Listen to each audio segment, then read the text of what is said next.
sérieusement, ça me fait flipper. Comme je vous l'ai dit, après avoir lu ça, je ne regarderai plus les Teletubbies.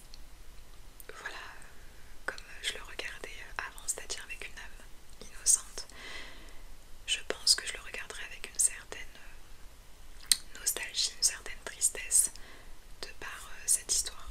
Donc n'hésitez pas, mais il y a beaucoup de témoignages là-dessus. Il y a même des youtubeurs justement qui ont raconté avec un petit peu plus de détails que moi cette histoire. Mais dites-moi si vous la connaissez, si vous saviez que les Teletubbies justement étaient, on va dire, inspirés de faits réels aussi sordides. Voilà, à la rigueur vous le savez que les séries sont des fois sont inspirées tout simplement de l'imaginaire du créateur ou de la créatrice ou voilà. Mais des fois c'est inspiré aussi de faits marquants de l'histoire, généralement positifs. Mais là c'est quand même une histoire qui est assez glauque et on peut la mettre dans la catégorie horreur, littéralement. Voilà, donc dites-moi ce que vous en pensez, si vous la connaissiez, etc. etc. Mais en tout cas, quand j'ai lu, je me suis dit que j'étais obligée de l'inclure dans un épisode des cryptes de Mel parce que vraiment, ça vaut le détour quand même de connaître ça.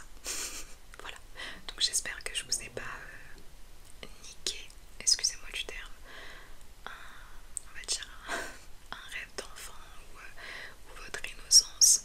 Voilà, pour les anciens qui regardaient les Teletubbies.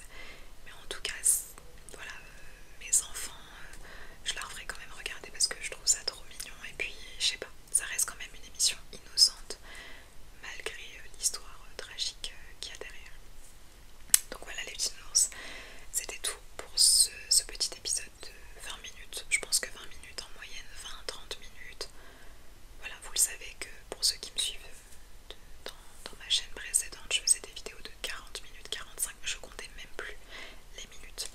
Donc bien évidemment il y aura des épisodes où, avec des histoires plus longues ou des RP de 40 minutes, parce que vous le savez que j'aime beaucoup faire des vidéos longues. D'ailleurs c'était pour ça que certains s'étaient abonnés, parce que j'étais l'une des seules à faire ça, faut dire ce qui est.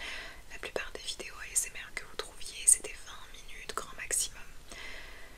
Donc voilà, donc j'espère que ça vous a plu. N'hésitez pas, je